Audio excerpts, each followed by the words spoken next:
What's going on, everybody?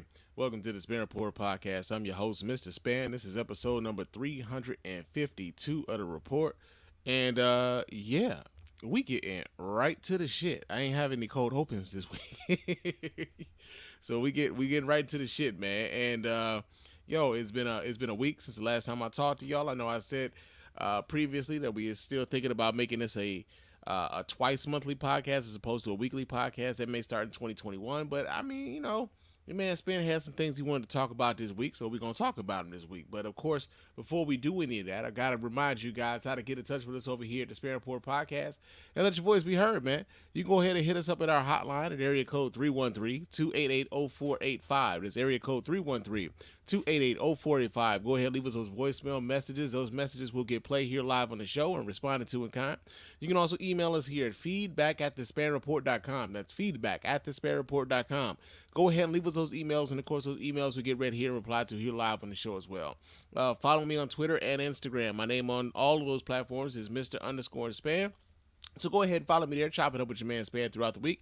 Also, leave us a 5-star review on iTunes and or Stitcher Radio. Those 5-star reviews is one way for you to put down for the show. Let everybody know why you rock with us over here at the Spann Report podcast, man. It doesn't cost you a dime, just a couple minutes of time to let everybody know why you rock with us like that, right? So leave us a 5-star review on iTunes and or Stitcher Radio. We really appreciate everybody who does that, right? Also, go to our website, www.thespannreport.com. You can go there. You can watch replays of the show. You can vote in the polls when we decide to put those polls up. You can donate to the show as often as you like, as much as you like, and of course, we really do appreciate every dime over here at the Spann Report Podcast Network. You can also go there to become a Patreon patron and become a part of the Golden Circle of the Spann Report Podcast, man. The Golden Circle are the people who allow for us to do this show here live on YouTube, Facebook, Twitch, and Twitter, man. So we really appreciate everybody who contributes in that way. It allows for us to bring this show to you in multiple different ways, man. So shout out to the Golden Circle of the Spann Report Podcast Network. Also, you can go there, copy yourself some merch out of our store, man. I think things right now we got a 30% off sale on all merchandise at the Spann Report Podcast Network store. So get yourself some merch, man. Get yourself a coffee mug, get yourself a t-shirt, get yourself a hoodie. It's cold outside, baby. Go ahead and get yourself some warmth. Get you some warmth in your life and bring it to yourself with, like, the Spann Report Podcast Network flavor. So we really appreciate everybody who does that as well. And it's another way to put down for the show and let everybody know why you rock with us over here at the Spann Report Podcast Network, man. Real talk. But yeah, man, now we got that business out of the way. So here's the thing, man. I've been working a lot. I've been working a lot. It's one of the reasons why I've been trying to figure out a way to try to kind of keep the work-life balance and, the podcast thing, try to balance a lot of these things because I got a lot of obligations and shit, And so this past week, man, not gonna lie to you, man, it's been rough on your boy. I spent a lot of time at work this week. So much so the man Spann logged at least 70 hours at the job this week. More like, God damn! Because that's how I felt, you know what I'm saying? That's how I felt, man. You know how weird it is, leaving the house at 7 in the morning and not coming back to damn near midnight? That's depressing, especially in the winter months and shit when it gets dark early. You know what I'm saying? So you spent all day. I mean all day. You left the house, it was dark, nigga. You came back home and it was dark, nigga. It's a lot, man. It's a lot. And then on top of that, it's getting cold outside. So the type of work that I do, folks are hey man, when you gonna turn my gas back on, man? It's cold out here. Shit, I need to cook for my kids, nigga. You told me it was gonna be a few hours. I didn't know it was gonna be this long. So yeah, man. And then on top of that, you got the people we're in an area where folks don't speak a lot of English. You know what I'm saying? So now they cussing you out in Spanish and shit. I mean, your man Spann didn't exactly take his Spanish seriously when he was in high school, bruh. So I got to pull out the Google Translate in order to understand what the fuck these niggas are saying to me. You know what I'm saying? They cussing me out and I don't even know it. So yeah, man, it's been some times, man, at the job, man. We get a lot of work done. It's the end of the year push and shit. Because they know niggas going to be on vacation for, that time in between Christmas and New Year's. And I'm looking forward to having at least 11 days away from that place, man, where I'm just you know what, man? I can do some things around my house that I've been wanting to do. I can get my house, in the same, in the order that I wanted it in. Man, there's some things I just want to do around the crib, bruh.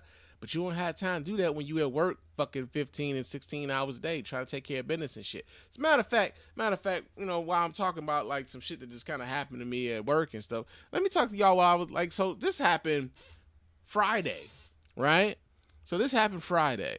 I'm at work and my wife texts me, right? And I'm like, you know, doing my thing and shit. And my wife texts me, she says, babe, like, there's some people like parked in our driveway and they like looking through our trash and shit. So instantly your man Spann pulls the phone out and I'm like, all right, let me see what the fuck's going on. And I'll be goddamn if there wasn't a car in my driveway and it was like some random white folks like just like kind of, you know, milling about and shit, right? Now initially I didn't see these motherfuckers go through my driveway, you know, like go through my trash and shit. But I was already annoyed at the idea of these motherfuckers having the caucasity to park in my goddamn driveway. Now here's the thing, man. Here's the thing. I know like black people, you know, my family. Come on now. I know I'm not the only one who gets slightly annoyed when someone who I don't know like kind of parks in front of my house and shit, right? Like, you know, like, nigga, who you want? Where you from? Like, where you going to? You know what I'm saying? Like, why you in front of my house? Why ain't you in front of the house of the motherfuckers you came to see? You know what I'm saying? I be out like in my windows and shit like Malcolm X and shit with the peace. Like, man, like, I hope it ain't no bullshit going on, right? But I'm at work, so I can't do nothing. I can't do nothing really. So I'm like, I'm looking at this shit, and I'm like, these motherfuckers really are in my driveway. They like really in my motherfucking driveway, like post it. Right? So what I kind of deduced was this, right? The house next door to me was for sale and someone eventually bought this house that's next door to mine. And I'm assuming based upon some of the footage that I was able to kind of like watch afterwards that they were working on this house and like there was a truck parked in front of their driveway so they couldn't get in their driveway. But they still just thought that they could just park in my shit. I'm still annoyed at the fact that they thought they could park in my shit, right? And so I'm at work. I'm ready to leave work, as a matter of fact. Like, I don't take too kindly to that kind of shit. I don't know. Maybe it's the South Side in me, South Side Chicago. Maybe it's the West Side Detroit in me. I don't know. All I know is nobody that doesn't live at your crib should be parking in your motherfucking driveway. That's just how I feel about it, right? I'm ready to leave work. One of my coworkers like, yo, man, go home then. Shit, go home. And I'm like, nah, man, I can't really do that, man, because I know we got a lot of work to do out here, right? So one of my older coworkers was like, hey, Spann, man, just call the police.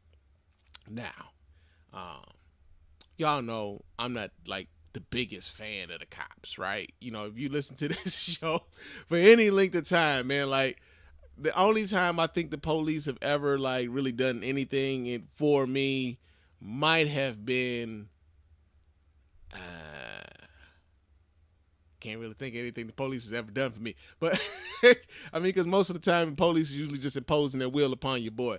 But no, so he was like, yo, man, just call the 9-emergency number and they might send somebody to your crib. So I called the 9-emergency number and, you know, I gave them my best professional voice, like, hello, my name is Mr. Spann and I live at 111, you know, Adams Street, and I'm at work and my camera is alerting me to the fact that there's someone parked in my driveway.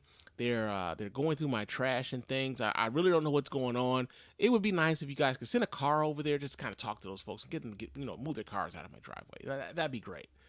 And they did that shit. You know what I'm saying? 2 cars, in fact. They sent 2 cars to my house to get these motherfuckers to move their cars out of my driveway. Now,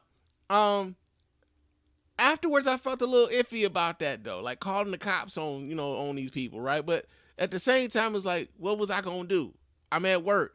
There's only so much I can do, and I'm just like, yo, man, like, get your shit out. I'm still annoyed at the fact that they just thought that they could just park their shit on my property, bro. Like, that's mine. Move your shit. I don't know. Maybe I'm tripping. Maybe I'm not. You know, let a nigga know, man. Like, how do y'all feel about the fact that I called the police on these motherfuckers that was in my driveway, man? Hit me up in the feedback. Let me know how y'all feel about that. They did move their shit, though, but yeah, the looking in my trash can shit, I thought that was a bit much. I'm like, man, what the fuck are y'all doing out there? But I was at work. It was only a couple ways a nigga could handle that shit while I'm not at the house. You know what I'm saying? But that's what happened, man. some white folks was in my driveway and like just posted and looking through my trash, and I called the police on them, and the police moved them. So that's what's happening in your man Spann's life lately. I become what I despise. Yeah. But that's going on. But I did have a random thought, man. One of my random thoughts this week, man, was could y'all niggas like stop coming to social media looking for advice, or better yet, looking for medical advice from social media? Well, that'll be a monkey's bare-assed uncle. I mean, I really need y'all to stop coming to social media looking for like medical advice, man. I mean, cause real talk, these niggas ain't got nothing for you. They don't, man. These niggas don't have nothing for you. The only thing niggas have on social media for you when it comes to you asking medical advice is memes and vibes. That's all they got, bro. Like, nah, man, you know, shit.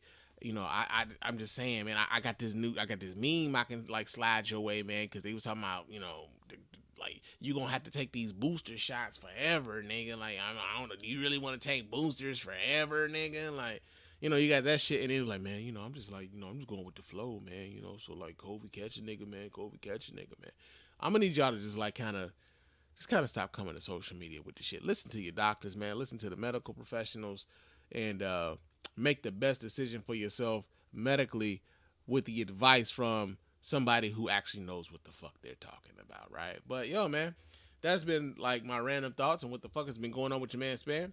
It's time to get us into the news, yo. Shit, I'm moving too fast, man. Not news time yet. We got some listener feedback here at the Spann Report podcast, man. We got some listener feedback. I almost forgot, man. Jesus Christ, man. All right, so we got an email here.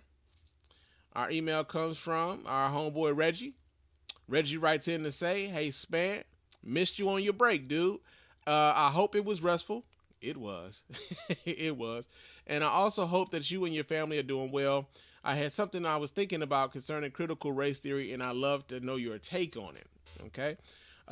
Much has been made about the efforts to rid it from schools, and I know you and plenty of other pundits have stated that it's not really being taught in the schools. But do you think there is something to be said about children learning about the perils of race and racism too early?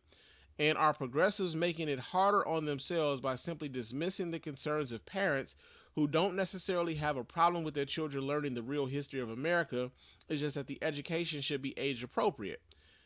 Again, it's just something that I was thinking about, but I'd love to hear your thoughts. Thanks for the show, man, and it's good to hear you back on the mic. Well, I appreciate you writing in, Reggie. So yeah, here's the thing, and I know like you've listened to the show, you know what I'm saying? You're a long time listener at this point. We know that the whole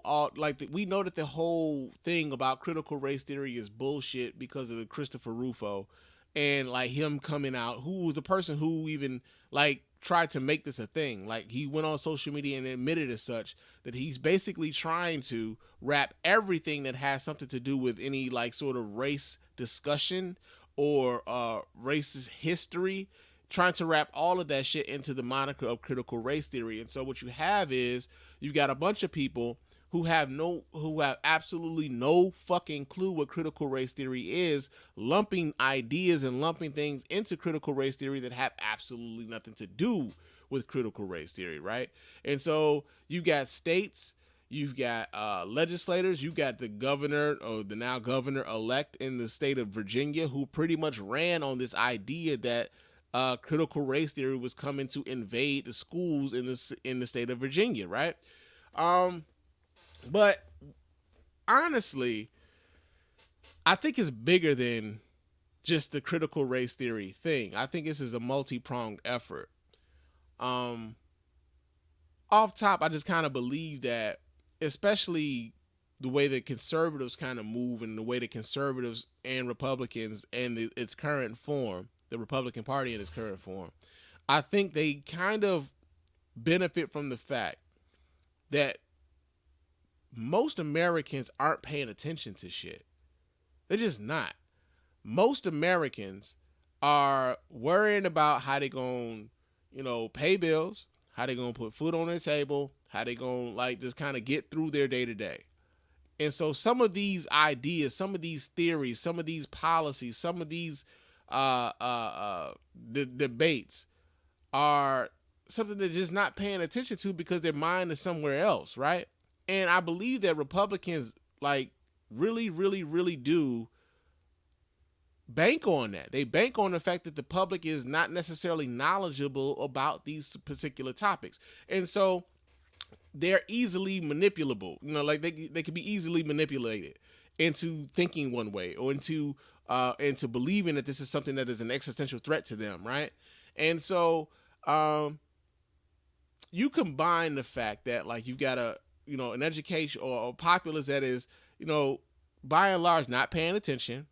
You have also a populace that is probably, I don't know exactly the level of education that the average American has. However, if I'm talking about the average conservative voter, I believe, this is just my belief. I don't have anything to back this up. So, this is just what your man Spann believes. But I believe that most of them have nothing beyond a high school diploma.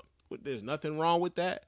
But after, you got a lot of people who like after high school, they're like, man, fuck it. I'm sick of school. They don't want anything else to do with school. And so some of these discussions like are honestly going over their fucking heads.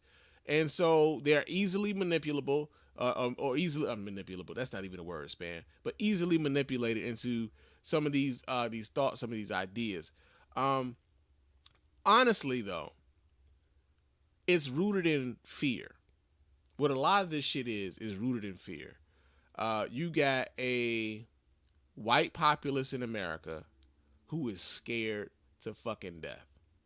They are scared that they are going to become a racial minority in America. I believe it's projected to be like 2040, 2050 or something like that. So they're scared for that. They're scared that, especially because of the treatment that minorities have had to deal with in America, largely at the hands of white folk, that once they become a minority, then those tables are going to turn and that treatment is then going to be meted out upon them, right? And so I believe that in this fight against critical race theory, although critical race theory isn't being taught in the schools, I believe that because they're so scared of what they believe is the that bill coming to be paid, you know what I'm saying? Like they believe that the tables are going to turn and that the minorities are going to become the majority, and they're going to do everything the white folks have done to them. I believe they're deathly afraid of that, right? And it also it's not even so much just the education. That's why I said it's a multi-pronged effort. It's like in the abortion laws that we've seen coming across with, like say for instance, Texas and shit. Like they are one of the reasons why they so desperately want to ban abortion is because white women aren't having as many babies as they used to. And so if they can force white women to produce or have more children, then that could also help them in the numbers, right? There's also the idea that, if our children are forced to learn the actual history of this nation and not the mythos that a lot of kids learn in the schools about this nation, then suddenly everything that we've brought our children up to believe about America, they're going to realize we've been telling them some bullshit. And maybe they turn on us, and maybe the America that we knew, because they always talk about we want our country back and everything else. The America we knew is no more, because even our children are saying like, yeah, we was kind of fucked up. We should probably be a part of the solution. They don't want their kids to know the actual fucking history here, right? That's why you have the abortion laws that you have. It's why you have the ways in which they're trying to change the voting rights in America. Like white people are on, like they're trying to keep a death grip on their control of this nation, and they're using every lever of power, every tactic at their disposal to try to keep that grip on this. This is why, like the voting rights are being, this is why they are so adamant about voting rights being limited. This is why they're so adamant about abortion rights being limited. This is why they're so conservative about what is taught historically about America. This is why they're so big on keeping these monuments to these Confederates who were largely traitors to this nation, but keeping monuments as though like these monuments to these traitors to this nation means that this nation used to mean something to them for their people and everything else. But they always talk about this heritage and not hate shit, right? But ultimately, I believe it's like a lot of this stuff is driven by fear. White folks are scared, bro. They are scared that they are about to become a racial minority, and they believe that the nation is going to do to them what they've been doing to the minorities of this nation, man. And so you've got that. Now, the other part of your question was, is it too early for their kids to learn this shit, right? And to that, I'll just say this. Many kids of color, black kids, Hispanic kids, brown kids, Asian kids, they learn that they're different very early, right? They learn that they're different very early. Many of them have had instances of racism happen to them before they even can understand what the fuck is going on, right? If our children, if we can be subject to the racism and the discrimination that is happening upon us at 5 and 6 and 7, then damn it, their children aren't too precious to learn about the racism that happened to black and brown and Asian kids at 5, 6, and 7. Like, at a certain point, man, like, it's always about the feelings of these kids, right? But it's always just the feelings of the white kids. Never so much about the feelings and the experiences of the children that are minorities here. So again, this all goes back to, I believe, white fear that they are losing this country and they're going to become a racial minority. And everything that you see going on right now when it comes to the abortion rights, when it comes to voting rights, when it comes to education, they are trying to lock down their level of control over this nation because they know they're scheduled to become a racial minority here in America come, I believe, 2050 or some shit like that. So that's how I feel about it. Those are my thoughts on it. And I appreciate you writing in, Reggie, and I hope to hear from you again soon, brother. Real talk. But now that we got the listener feedback out of the way, it's time for us to get into the news.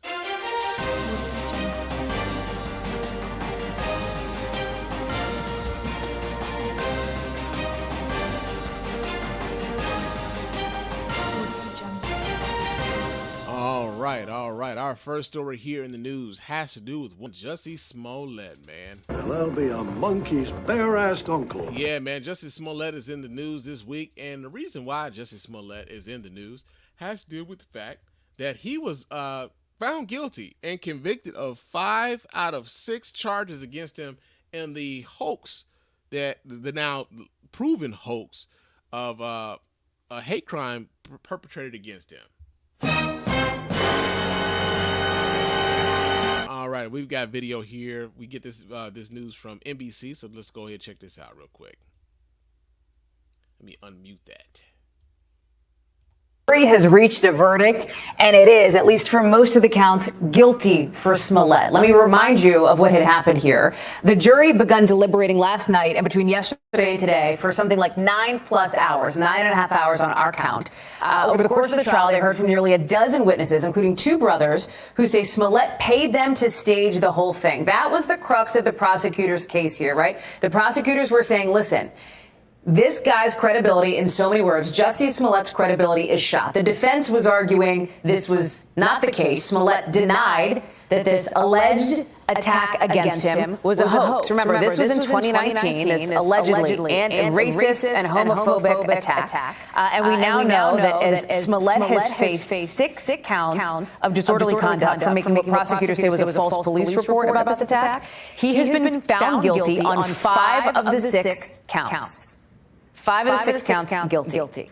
So this is some interesting news that's coming into us just now, into our NBC newsroom. I want to bring in here NBC News legal analyst Danny Savalas, NBC News legal analyst and former federal prosecutor Cynthia Oxney, and Joseph Tolley. He's a criminal defense attorney. Danny, let me start with you here. Okay, so first things first. Don't really need the the legal expertise. We don't really need all of the panel discussion there, right? However, Jussie Smollett found guilty on 5 of 6 counts here. Now, I'm just gonna go out here and say it. Jussie Smollett had your man Spann. Yeah, my man, he had me fooled, man. Got him! Got him! Yeah, I remember when this story first came out. I remember some of the vitriol that was being aimed at Jussie Smollett when these allegations first came to light. And at the time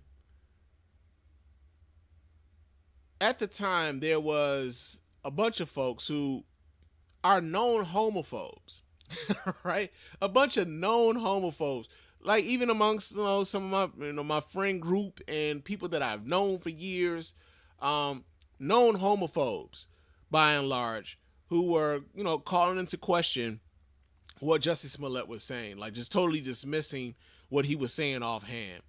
And my thing was, let's not be so quick to dismiss what's going on here, right? Because we would be upset if this were simply a racial thing.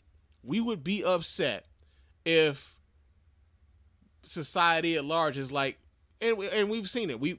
If society at large was just like on some like, yeah, those niggers are lying, and not taking our charges seriously, or not taking our allegations seriously after something has happened to us. We've seen it happen time and again, and so to me it was just like, hey man, it sounds to me like some fucked up shit maybe happened to this guy.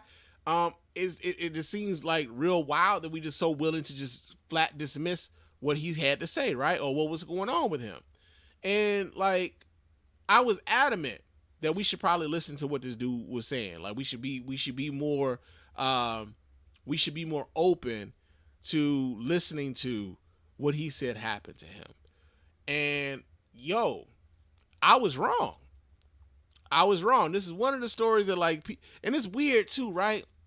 Because there were people like in my mentions and shit, like these are people that I don't even fucking know, like on Twitter and shit, like that I didn't even know I had like interactions with. Some random ass dude from Detroit was like, yo man, so where you at with this shit now, Spann? I'm like, nigga, what? Right? Because like they would take a celebratory lapse around the fact that like, Jussie Smollett was proven to have been lying about this entire thing, right? And I know it's a very rare thing for motherfuckers to admit that they was wrong. I was wrong about this. I've said it on Twitter. I've said it on the podcast. I was wrong about this. I believed Jussie Smollett. I believed that something possibly happened to him. I didn't think that like he would go to those lengths to create a scenario where, all of this supposedly or allegedly happened, right? Like why would anybody do that? What did he gain by doing that? Those are the questions that I was asking in. Like, what does he gain by lying about this sort of shit, right? And, it was weird because, like, I remember, like, the last time I remember, like, a racially charged, like, hoax like this sort of happening had to deal with this lady. I don't know her name. I can't recall her name at this moment. But there was this lady, this is around the time, and I want to say around 2008, when Barack Obama was running for president the first time, for his first term. And there was this white lady who said that some black dudes had attacked her and carved the letter B backwards in her face. And it was in an effort to support Barack Obama. And I remember when that happened, people was like, why would anybody like attack a white woman on behalf of Obama? Like, why would some random ass white lady, why would they do that? And, black people were up in arms about the shit. It came out that it was some phony shit, like that. It came out that it was phony, and she was, she got made fun of by the black community because of why she did this, right? But the interesting thing about this is that the people who are most happy about the fact that Jussie Smollett was proven to be lying about this were the homophobes from the beginning. Were the very fucking homophobes from the very beginning who were like, nah, man, he lying, man. This ain't like, because honestly, like, like as much as like it pains me to like admit that I was wrong. At the same time, the homophobes are out here like dancing in the streets like they got them one, right? Like he was lying. Like, okay, so but does it mean that homophobic attacks doesn't happen? You know what I mean? Like, does that mean that doesn't happen? And so, yeah, you hate for someone to come out with some bullshit story because it makes it harder for those who actually do have to go through shit to come out with their story and be believed because, you know, you got this shit going on. But the other thing is this, right? So you had a whole bunch of black folks who were like, you know, well, the black homophobes, right? The homophobes who were celebrating the fact that Jussie Smollett had been found guilty about this, right? The other part that gets lost in the sauce is there were a whole bunch of white people, white Trump supporters, who were also celebrating the fact that Jussie Smollett was not only found guilty, but they used Jussie Smollett in order to discredit any allegation of racism happening wherever, right? So anytime somebody said something that was racist or whatever, the first thing white folks went to was, well, what about Jussie Smollett? As if like Jussie Smollett was the only motherfucking example of racism happening in America or a racist attack happening in America. They used Jussie Smollett in a way to just delegitimize any level or any credit or any charge of racism against anybody black. And that's what like is really fucked up about what Jussie Smollett did, right? Now, again, I can admit I was wrong. I believed this nigga when he said that this shit happened to him, but also it isn't lost on me that a lot of the people who are celebrating the fact that Jussie Smollett was convicted are the racist white Trump supporters and some black homophobes, man. These are the people, they found common ground in this way. And so, yeah, this dude has been convicted of 5 out of 6 charges against him. Chances of him going to jail are probably nil. He'll probably have to do some level of like community service or whatever, probably pay a large fine or whatever, but I don't think this guy's going to go to jail. And he probably shouldn't. I mean, I think the embarrassment about this should be jail enough for this motherfucker. But yeah, man, that's in the news, man. That's in the news. Now, another story that we have here in the news has to deal with the Oxford shooting. We got an update on the Oxford shooting. Now, of course, you guys know that there was a shooting, a school shooting here in Oxford, Michigan. Let me reiterate that Oxford, Michigan is 40 miles away from Detroit. It ain't even close. It ain't even the suburb of Detroit. It ain't even the suburb of a suburb of Detroit. And they tried to link it to Detroit when this shit went to national news. But apparently there are new federal charges that are possibly going to be meted out against the parents of the Oxford shooter. I think his name is Ethan Crumbley. And there are new possible charges going to be meted out against his parents. So let me pull this video up so you guys can watch right along with me here. Let me actually stop sharing that one. And let me pull this one up so you guys can see this here. Hold on just a second while I pull that up. All right. Here we go. Let's see what they're talking about here, y'all. Okay, Paula, we appreciate it. Our other top story tonight as we approach 1 week since the tragedy in Oxford, the investigation into what happened continues to evolve. So here's where things stand as we come to the 5 o'clock hour on this Monday. Parents James and Jennifer Crumbley are in the Oakland County lockup following their arrest in Detroit early Saturday morning. The suspect in the case, Ethan Crumbley, is there as well, but all three not allowed to have any contact with each other. Also today, the suspected shooter has been appointed an attorney by the court, while his parents have hired their own lawyers. Well, goddamn, man, like they gonna leave that boy out to dry, boy. They left that little nigga out to dry. His parents ain't shit, bro. Like they bought this little nigga a gun. He shoots up the school. Them motherfuckers tried to leave the state. They went on a run. They went out and got their own lawyer. His parents ain't shit, bro. All that comes as the artist accused of sheltering the Crumbleys is set to meet with investigators. Now, this is all happening amid the possibility new charges could be coming on the case still. For that part of the story, we want to bring in defender Sean Lay. And Sean, this is all surrounding the purchase of that gun. Correct. We're talking about potential additional charges to the parents of Ethan Crumbley here. We're talking about federal charges here, federal gun crimes. What's under the microscope right now, the potential illegal transfer of that handgun that was used in the shooting. It is a federal crime to purchase a handgun in your name, only to give that handgun to someone else. It's called a straw purchase. The local Ford defenders asking law enforcement expert Steve Dolan about straw purchases. Steve, what is a straw purchase? Straw purchase is when I go and buy a handgun and I claim it's for me, but it's not. It's either for someone who's a felon, someone who can't get a weapon on their own, or for a minor. The defenders say, Hold on. That's exactly what the fuck I was saying last week. I thought about that shit last week because that shit, I'm like, hold up, man. That don't even sound like they should even been able to do that. I said that shit last week. As a matter of fact, first things, like, I'm thinking about straw purchases and shit, right? Because there's a thing where you're not supposed to be able to buy a gun for someone who's legally not able to buy purchase a firearm for themselves. So that's one of the things that was like a red flag for me, that his parents would just say, well, fuck it then, we'll go buy the gun. Maybe, and it's a handgun too, so they have to register the handgun, possibly register the handgun to his father because his father was the one who bought it, but he was basically buying it for the purposes of giving to his son. So that's, to me, that's a charge right there, that there's a possible straw purchase for the purpose of giving a gun to his son. I'll be goddamn, man.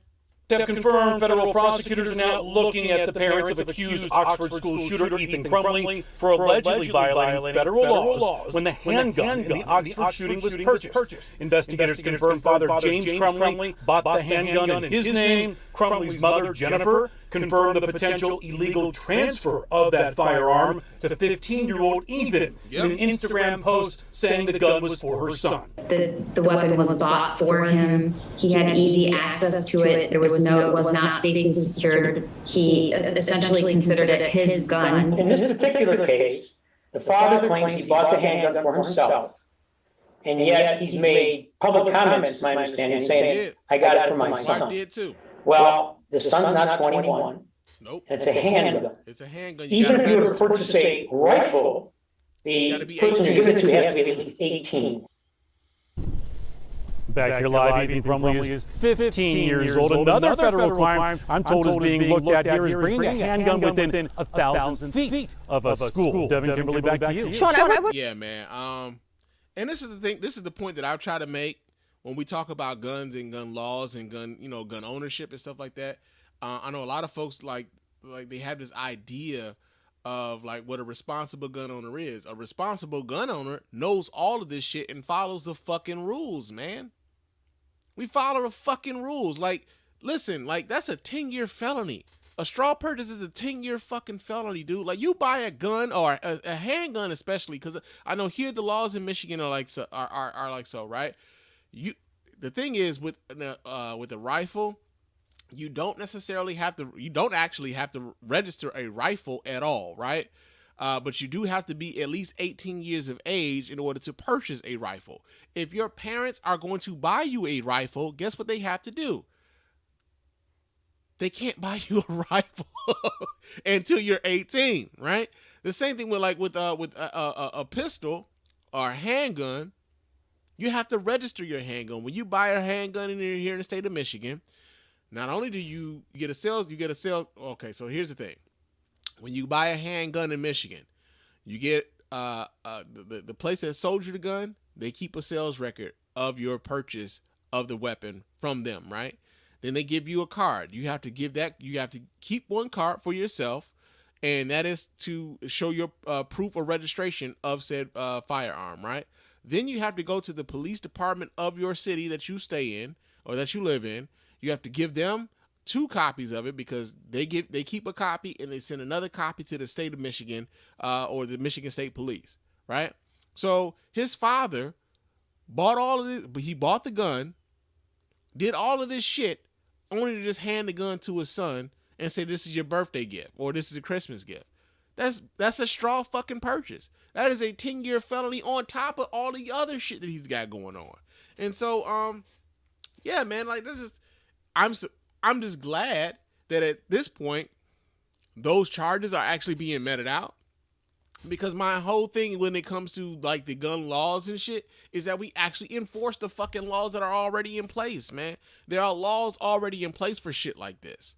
And so, yeah, man, a 10-year felony for both his mom and, well, possibly more so for his father, because his father was the one who actually purchased it and registered that gun in his own name, only to give that gun to his son. So, yeah, man, put these motherfuckers up under the jail. Just put them up under the jail. But yo, man, that is in the news.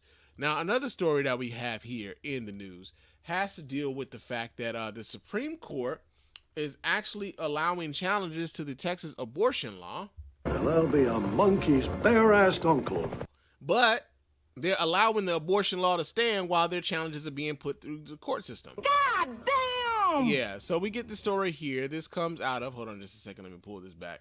But we get the story here. This comes out of go.com. Go.com, I believe, is an ABC website. But it says the Supreme Court on Friday allowed Texas's near total ban on abortions to stay in effect more than 3 months after a majority of justices allowed the law, SB 8, to be implemented, denying women across the nation's second most populous state a constitutionally protected right. But the court said abortion providers could continue to challenge their law.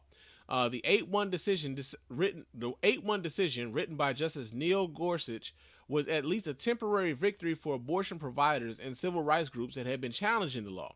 The court said the ultimate merits question, whether SB 8 is consistent with the federal constitution, is not before the court, nor is the wisdom of SB 8 as a matter of public policy. It dismissed a Biden administration request to stay enforcement of the Texas law. For those of you who say that the Biden administration doesn't do shit. During fast-tracked oral arguments heard earlier, many justices were openly skeptical about Texas's law unprecedented enforcement mechanism and what it could mean for other states' attempts to limit constitutional rights. SB 8 bans abortions after 6 weeks of pregnancy and delegates enforcement to everyday citizens rather than state officials, who can file civil lawsuits against anyone who aids or abets an unlawful procedure. Its state sponsors deliberately intended to circumvent federal court review, knowing that such a ban on its face violates constitutionally protected abortion rights. So, yeah, man, the Supreme Court allowed for, I think the biggest thing that folks are really pissed off about is the fact that the Supreme Court allowed for this Texas law to just kind of stay on the books right now, that they're allowing this law to still be enforced, that people could still be subject to $10,000 lawsuits if they are aiding and abetting someone in the pursuit of an abortion. And so, that's the thing that has people up in arms, the fact that the court is this way. And the other part about it is this, man, and this goes back into the whole idea that, elections have consequences, and that, in 2016, the Supreme Court was on the ballot, right? And when you think about the fact that in the past 30 years, the vast majority of the votes for president have been for Democratic candidates, right? And yet in 2 elections, we've gotten a Donald Trump and we've gotten a George W. Bush, both of whom got less votes in their in their initial election, right? Both of them. George, we could talk about like the case when it came to like Al Gore against George W. Bush and how that was decided by the conservative-leaning Supreme Court.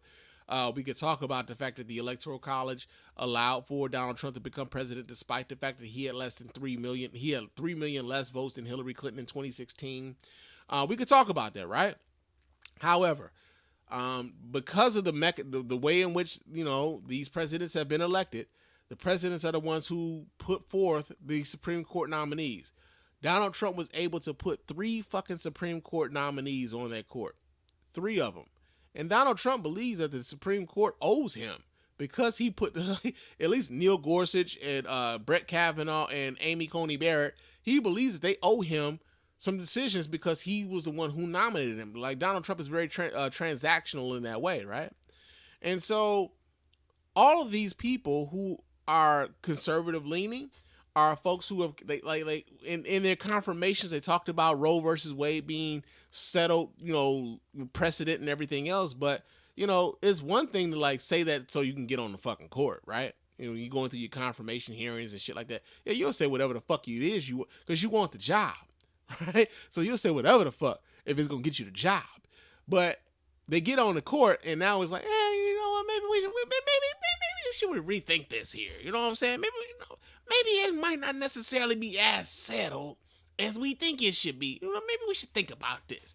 And so now, once the Supreme Court went conservative, a lot of these states, a lot of conservative leaning, a lot of Republican leaning states like Texas, like Alabama, like Mississippi, like Georgia, a lot of these places are starting like to put forth laws that they think would be favorable to them because they know if a Supreme Court challenge comes up, they have a likelihood of winning because they believe that the conservative-leaning Supreme Court will give them a victory in that way, right? Donald Trump believes that if even with the January 6th shit, Donald Trump believes that, like, yo, if I could get it to the Supreme Court, I'm good because I put 3 of them motherfuckers up there, right? Again, pay attention to the shit that's going on, right? But the thing is, in the meantime, there are thousands of women who have to figure out a way to terminate a pregnancy legally, and they have to jump through hoops. They have to, some of them don't have the means in which to like get to another state that would allow for them to have the abortion. Some of them don't have the means to, get with someone who has the ability to get them to a state that they can have an abortion and things like that. And so, it's just kind of weird that the Supreme Court right now is just allowing this fucking law to just kind of stand, despite the fact that Roe versus Wade is supposed to be settled precedent and everything else. And, it just leaves a lot of women in the lurch that they can't necessarily, it's weird. It's weird to me in a time, especially when we're dealing with COVID and things like that, when you got a lot of conservatives, you got a lot of people who are mad about the vaccine mandates and shit. They're talking about their bodily autonomy. It's weird to me that those same people just disregard bodily autonomy when it comes to a woman searching for or wanting to have an abortion for whatever the reason may be, whether it be because she doesn't feel like she's financially able to take care of this child, whether or not it's the child wasn't properly planned for, whether or not this child was the result of rape or incest. They don't give a fuck. Excuse me. They don't give a fuck, man. And this is how, like, this is why, like, when it comes to Republicans, man, they're like the biggest motherfucking hypocrites on the face of the earth. And I just don't have much respect for anybody who, like, listens to and adheres to a lot of this bullshit coming out of this current Republican Party, because, like, man, listen, they don't believe the shit that they say, man. They really don't. It's really circumstantial in how they apply their logic and everything else. And so, the fact that this law has been allowed to stand this long is a travesty.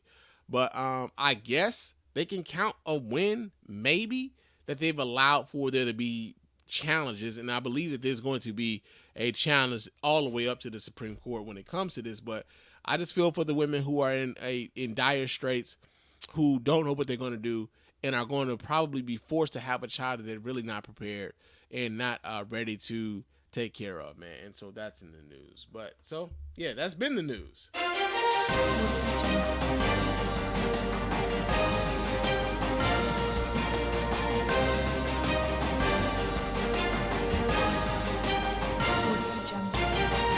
Oh, shit. We got breaking news, y'all. Oh, shit. So, breaking news, y'all. Breaking news here on the Spann Report. So, Governor Gavin Newsom of California has decided he's going to challenge this Texas abortion law in a really unorthodox way. He says that he's going to use the Texas abortion law tactics to restrict assault weapons in the state of California. Got him! Got him! Yeah, we get this story here. This comes out of NBC News. It says the California Governor Gavin Newsom said on Saturday that he plans to use the same tactic from Texas's abortion law to target assault rifle sales after the Supreme Court declined to block enforcement of the law. In a statement, Newsom said that he directed his staff to collaborate with the legislature and Attorney General Rob Bonta to draft a bill that would allow private citizens to file lawsuits against anyone who manufactures, distributes, or sells an assault weapon or ghost gun kit or parts in the state of California. If states can shield their laws from review by federal courts, then California will use that authority to help protect lives, Newsom said in a tweet. The announcement follows a ruling from the Supreme Court that abortion providers in Texas can proceed with lawsuits challenging SB 8, the nation's most restrictive abortion law that bans the procedure after the first 6 weeks of a pregnancy. But the court declined to block enforcement of the law while court battles continue, so the law remains in effect. The ruling provided a narrow victory for abortion clinics. Texas has sought to make the law nearly impossible to challenge in federal court. The state argued that abortion providers could not contest the law in advance, but had to wait until they were sued for violating it. The court also dismissed a separate lawsuit brought by the Justice Department that challenged Texas's law. It also narrowed the field of possible defendants that can be sued in any lawsuits that go forward. Newsom said he was outraged by the Supreme Court ruling. But if states can now shield their laws from review by the federal courts that compare assault weapons to Swiss Army knives, then California will use that authority to protect people's lives, where Texas used it to put women in harm's way. If that's the precedent, then we'll let Californians sue those who put ghost guns and assault weapons on our streets, Newsom wrote in a separate tweet shared to Twitter. Now, listen, here's the thing. This is... I don't know. Let me get this camera in focus here, because my camera is like, sometimes it just acts a little, it'll be a little fuzzy. Logitech, no, but no. So here's the thing, like with Gavin Newsom, I think what is happening here with Gavin Newsom and this proposal is essentially it's calling into question the legitimacy of the Supreme Court. It's calling into the legitimacy of the federal court system by and large, because of the fact that the court has allowed the Texas law to stand while it was being challenged and whatnot, right? And so one of the things that conservatives, especially those who call themselves pro-life, like to say is that this is about the sanctity of life. Well, okay, so if this is about the sanctity of life, we know guns take lives every day, right? Although I am a gun owner, and I'm very responsible with my gun ownership, and I try my best to abide by the laws that are on the books. I also understand that, like, yo, man, there are a lot of people who are also not using their guns responsibly, who are not following the laws, who are just going to do whatever the fuck it is that they're going to do, right? And so, I can't really knock what Gavin Newsom is doing here, right? Because if you're pro-life, in the ways in which conservatives purport themselves to be pro-life, really they're just pro-birth, because once the child is here, they don't give a fuck. They don't care. They don't want you to get public assistance. They don't want you to have, the proper education. They just want the child. They just want the child to be born. That's it. They just want the child to be born. Once the child is born, and it's left to its own devices. That's all they care about. But I can't really knock what Gavin Newsom is doing, because it's calling into question the legitimacy of the current court when they would allow a law like this to stand while they also have a precedent with Roe versus Wade. Like, so I understand why he's doing it, right? There's going to be a lot of gun nuts who are going to be up in arms, quote unquote, and pun intended, about this shit. But at the same time, it's like, hey man, listen, if it's good for the goose, it's good for the gander. You couldn't possibly be thinking that, yeah, this is going to be, if this is the tactic that was going to be used, then this is going to be the only way that it was going to be used, right? And so Gavin Newsom is possibly banning assault weapons, possibly banning the purchase of parts for said assault weapons. I know California already has some very strict gun laws already. But it's going to be interesting to see how this plays out in the courts, how this plays out in the legislatures across the country. And I'm listen, as much as I want to hold on to my shit, I also understand why these sort of things are happening. And so that has been breaking news. But yo, man, We out of the news, y'all. It's time for us to get into Blue Blazers. What in blue blazes is going on out here? Did this nigga just say Blue Blazers? Yeah, man. And our first story here in Blue Blazers has to do with the fact that, like, so listen, y'all. I've been on Twitter quite a bit this last week, as much as I could be, you know, working 70 hours and shit, right? But there was this one tweet that did catch my eye. Somebody was talking about this show. I haven't actually watched an episode of this show yet. It comes on Amazon. It's called Harlem. And there was a scene in Harlem that really had folks up in arms and shit, right? And so we get this story here. This comes out of Essence.com. It says why Harlem is being called out over a 45 seconds barbershop scene. I'm gonna go ahead and pull up the original website here though, because I think the tweet is also available here in this website, and the video is available there, which is important because I will play the video here in a second. But it says the highly anticipated black woman-led comedy Harlem, created by Tracy Oliver and starring Megan Good, Grace Byers, Jerry Johnson, and Shaniqua Shandy. I'm sorry if I'm mispronouncing that sister's name. Premiered on Amazon Prime on Friday. Amid the fan acclaim of the hilarious portrayals of sisterhood, career woes, hookup hijinks, and relationship drama, one scene in particular is causing somewhat of a controversial stir on social media. In one scene in episode 4, Winter Solstice, Ty, the masculine-presenting lesbian character played by Johnson, is getting her haircut at her regular barbershop ahead of a photo shoot for a feature in Forbes magazine. Just as her haircut gets underway, a new barber bursts in, loudly and crudely detailing a recent sexual encounter while using misogynistic terms. When Ty lets her barber know she's uncomfortable and asks him to handle it, he lets her know that the barber is new to the shop and unaware of the rules before he turns and asks him to tone it down in the presence of a lady. Well, maybe the lady shouldn't try so hard to look like a dude, he says, raising his voice to continue the crass story, noting that the barbershop is a safe space for him to speak in that manner. Despite the fact that Ty has been a loyal customer for years, her barber refuses to handle the situation any further, noting that the new barber is a distant family member. This prompts Ty to leave, refusing to sit and listen any further. Though the scene only takes up 45 seconds interval in time, it caused a ripple effect on social media, with many calling the clip a derogatory portrayal of not only black barbershop culture, but of black men in general. Host and commentator Van Lathan led a discussion of the clip on his Instagram page, expressing that the scene just isn't fair, as it is an occurrence that he has never personally witnessed. Oh my God. Really, Van? Really, nigga? Like, hold on. Like, really?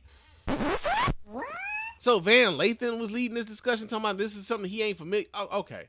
Let me pull this up so you guys can watch right along with your man Spann. Hold on a second while I do this here, so I can share my screen, because I want y'all to see this shit, man. But all right, so let's see what they're talking about.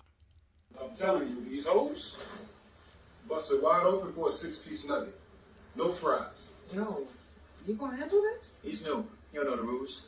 Yo, Aunt, chill. We got a lady present. Maybe the lady shouldn't try so hard to look like a dude. Barbershop is a safe space. You're not using the term safe space correctly, dumbass. Yeah, well, she just laying there all nutted on this shit. Yo, CJ, please, get your boy. Todd, what can I do? Aunt's family. I've been coming here for years. We've been, but me and Aunt are family. He's my mom's sister's son's nephew. Your cousin's Todd. So anyway, I'm about to titty fuck the hoe, right? And then suddenly I realized Shorty got one titty bigger than the other. Fuck this. I'm out.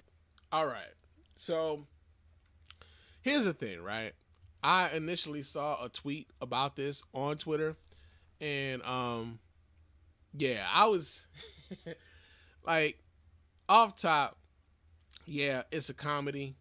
Some people may say like the scene itself was over the top, right? Like, you know, this was like it you know, some shit happens, but it don't happen like that, right? But what was interesting to me, what was very interesting to me was like how many niggas was up under that tweet acting as though this sort of shit does not happen in barbershops across the motherfucking nation, right?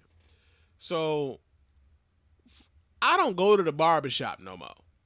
I cut my own shit, bruh. Like it's hard to fuck up a bald head, man. I mean, I can't even grow a full beard even if I wanted to, bruh. Like it just, you know, like the gene guys, the hair guys, like kind of fuck with your boy in a major way, man. My hairline been fucked up all my life, so I'm like, you know, when my shit start looking like the McDonald's golden arches, I'm like, man, I ain't trying to keep nothing that ain't trying to be kept, nigga. It's time for all this shit to go, right? So I keep like a little shadow of a goatee and shit, you know. But not only that, because the job won't let me grow a full beard neither. So I ain't got no use for a motherfucking barber right now. I really don't. I mean, unless he can keep my shit real tight, you know what I'm saying? But I used to go to the barbershop, man. I used to go to the barbershop, and oftentimes the barbershop could be a place where you could have some spirited discussion. You talk about sports, talk about football, talk about basketball. Very seldom do niggas talk about baseball much anymore. And they for damn sure ain't talking about no goddamn hockey. But you go there, you can have some spirited discussions with people, right? The problem is everybody is having this discussion. And the problem is everybody ain't equipped to have these discussions. And so when you go into the barbershop, oftentimes you are inundated with ignorant niggas who don't know what the fuck they talking about shit, right? It kind of reminds me, it's almost like that, what was that shit that I had with Joe Budden, man? Like, he one of the motherfuckers, this right here, I believe. Shut up! Shut the fuck up! Damn. Enough! Boy, I've been sick to my fucking stomach watching you imbeciles type things. Yeah. Stop typing. You niggas are stupid. Only they wasn't typing, they was talking, and this was going on in the barbershop. I stopped going to fucking barbershops because the conversation in a lot of these fucking barbershops was fucking toxic as hell. And I don't want to feel... Listen, man, I want to come in there and get a cut. If we talking about, you know, some funny shit, we talking about the game or whatever, cool. But oftentimes, man, the conversation delves off into other shit. It's like, man, come on, bro, for real? For real? And so, to me, watching niggas on Twitter talk about, like, yo, that shit, that's some bullshit, man. This is just some bullshit, man. They always trying to paint the black man in a negative light, this, that, and the other, nigga. I don't know, that shit ain't never happened in my barbershop, nigga. I don't know what they talking about. I'm gonna tell you niggas this here right now. Just because you aren't aware of some shit doesn't mean said shit ain't happening, right? I'm gonna need you niggas to stop equating the world with your fucking experience because your experience is infinitesimal to what's happening in the fucking world. You don't even go to all the barbershops in your city, let alone all the barbershops in your country. Shut the fuck up. You don't know, right? And one of the things I thought about, like, when I used to go to barbershops, man, was like when I would be in a barbershop, it always like kind of, it always kind of stood out to me that a sister would bring her son to get his haircut, and especially at this last barbershop that I used to go to pretty regularly before I stopped going. But a sister would bring her son into a barbershop to get his haircut, and oftentimes she had the barber that she liked, the way he cut his hair or whatever. She would leave her son in there and go out and sit in her car, right? She would go sit in her car because, one, conversation in there could get a little raunchy, and two, she probably felt uncomfortable because a lot of niggas would just sit there and gawk at her, right? A lot of sisters don't even like want to be in the barbershop because they know they're like either they're being gawked at or they're being talked about in hushed tones, right? Because niggas, niggas and niggas, like, you got a room full of niggas and there's like a woman in there, like, that's kind of what it was. And so they would go out and they would leave their sons in the room and they would go out into the car. They would just sit in the car because they don't want to be gawked at. They don't want to be talked about. They would just sit in the car. Or it's been times where I went into a barbershop, nigga, and it was straight up pornos being played on the TV in the shop. Titties and dick and shit all on the TV and shit. And then, like, if a kid came in and they heard him, turn that shit off or whatever. But the idea that this is somehow made up, that this is a conspiracy against the black man, to this our safe space, and like they trying to besmirch our safe space. Like, come on, bruh. Come on, man. Like, I'm sure there are women who've had fucked up experiences in barbershops. You can't just say that because you haven't witnessed this shit that this shit doesn't happen. I asked my wife, Because my wife was wearing a short cut, man. My wife had a badass fade, man. Like, my wife is fine. You know what I'm saying? My wife is fine. And my wife was walking around with a badass fade. I was asking my wife, I was like, yo, man, like, have you ever had any experiences, you know, at the barbershop that you thought was like kind of, you know, kind of fucked up? And she told me, like, yeah, like, she felt like, you know, dudes would, like, you know, act like they would have, like, they would, like, be trying to get on. They would ask awkward questions. They'd be talking, you know, stupid shit or whatever, or like there'd be hushed tones and stuff like that. But like, she felt uncomfortable in a lot of these places. And so, like, to say that these things don't happen is like, yo, man, I think that was the shit that was bothering me the most. It was like a lot of the conversation around this is like, yo, niggas is talking about how this doesn't happen. And then you got like women saying like all these experiences that they had in barbershops that they thought was inappropriate. That you had mothers who were talking about like, yo, man, I leave my son in there because I don't want to deal with, or I don't want to like have to like be gawked at when I'm at the barbershop. And then you have dudes who've also been in the barbershop who've also been like, man, I don't really know if I really want to keep going to this barbershop because the niggas in here are ignorant. Right? And I don't really feel like arguing with you dumb motherfuckers over what, you know, whether or not, you know, Donald Trump is a really good dude because he's funny on Twitter or whatever the fuck, right? And so, yeah, man, the fact that this even got to the level of, yo, Essence Magazine is writing an article about it is is actually kind of crazy to me, right? But the article goes on to say, it says, I'm 41 years old, been in hundreds of barbershops nationwide, never seen a black lady disrespected like this. He said, I'm not saying that it has never happened, but I'm saying we have to be careful about the portrayal of black women, of our women and LGBTQ brothers and sisters. We also have to be equally as careful about the portrayal of our men. Responses to Lathan's post and across Instagram and Twitter have exploded with responses calling this portrayal of black men and black barbershops unfair and irresponsible. Listen here, man. And I think this is also a part of the thing.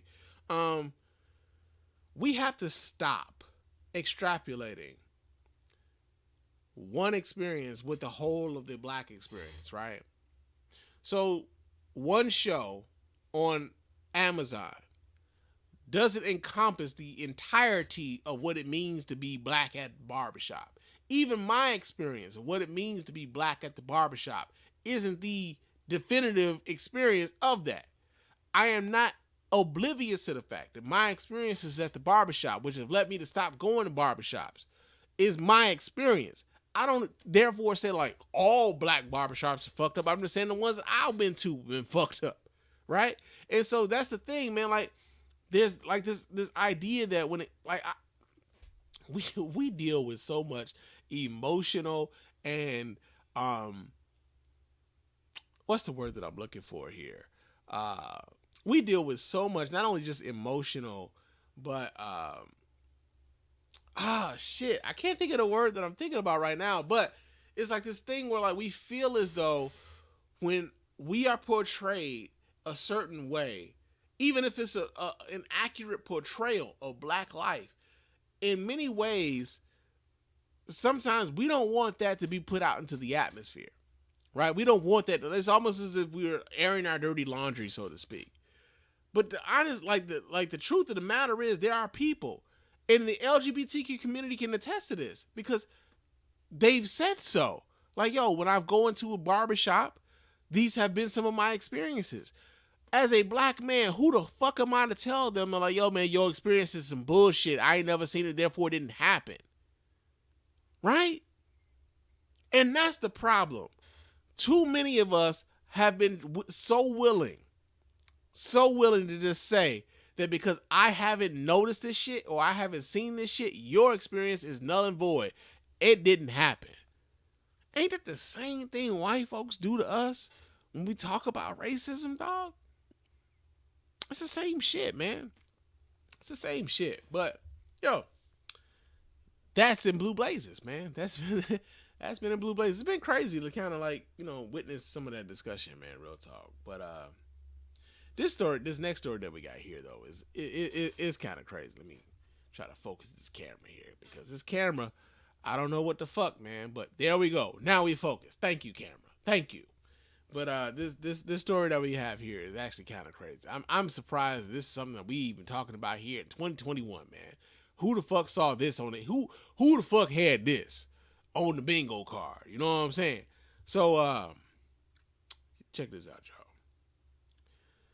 Apparently, former First Lady Nancy Reagan had that Throatmaster 6000, man. They are who we thought they were, and we let them off the hook. Is she though? Is she though? Did we all have, Nancy Reagan having the Throatmaster 6000? Did we all have that on the bingo card? I don't know if we really thought that, Dennis Green. I don't know if that's what we really thought. But we're going to read this story here. This comes out of hiphopwire.com. So, it's sketchy, but still. And I'm going to read this here. It says, just say gawk. Twitter in shock learning Nancy Reagan was an alleged glizzy God damn. All right, man. So I'm going to read this article, man. It says the late Nancy Reagan is best remembered as the First Lady of the United States when her former actor husband, Ronald Reagan, became president in the 1980s. However, a journalist penned an unauthorized biography alleging that Mrs. Reagan was proficient in the arts of mouthwork. How this became to be a sizzling Twitter trending topic occurred when conservative media figure Classically Abby essentially slut-shamed Madonna by comparing the 63-year-old songstress's sultry photo shoot to an idyllic family photo featuring Reagan and her family. Quickly, fans began to chime in and made mention of the journalist Kitty Kelly's book, which was mentioned in a 1998 Village Voice article and once more mentioned by Washington Babylon earlier this summer. From the Village Voice, according to Kitty Kelly's biography, Nancy Reagan was renowned in Hollywood for performing oral sex. Just Say Yes Nancy, in the days when she was Nancy Davis, was known to give the best blowjob in town, not only in the evening but in the offices. That was one of the reasons why she was very popular on the MGM lot. It must have made her very popular with Ronnie as well. And I'm just going to say this right now. Who the fuck had this on their bingo card, man? Now, because it's Twitter. Twitter went to town on this. Twitter went to fucking town on this. I swear to God. I logged on the Twitters, man. And I was starting to seeing pictures of like Nancy Reagan and shit. I'm like, man, yo, man, what? Why you niggas talk about Nancy Reagan? Because like I told y'all, your man Spann was working, man. I was working. I was at the job. I was out here, keeping people safe and shit. I was at the job. I worked 60 hours this week, right? Nancy Reagan trending on Twitter. I'm looking at the pictures and all of the fucking references to Nancy Reagan and all these random dudes and shit, right? When she was First Lady. I was like, yo, man, I don't get it. Why is Nancy Reagan trending on the Twitter, and whatever else, right? And so I asked the question. Somebody led me down the right path. And all I got to just say is, God damn! Yeah, man, I did not expect to see what the fuck I saw, man. I did not expect to see what the fuck I saw. So here's the thing, right? Apparently Nancy Reagan had a reputation for giving the Throatmaster 6000, back in the day, you know what I'm saying? And here's the thing, right? Shout out to Twitter for y'all good for, if Twitter ain't good for nothing else, it's good for giving you a goddamn nickname, man. I've heard Nancy Reagan, the former First Lady of the United States, referred to as the throat goat, the glizzy gobbler. I've seen pictures of her with random dudes, and everybody suggesting the fact that maybe she slobbed their knob on those dudes too. It's been a thing.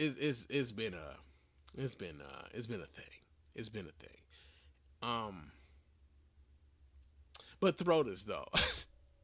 You niggas came up with goddamn THROATUS, man. And ho, brother, whoa, now you got too much dip on your chip. Y'all was doing too much, man.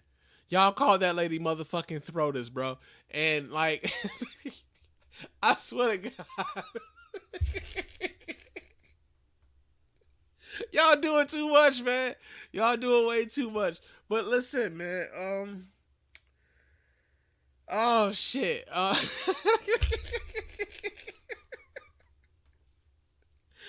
I get it, right?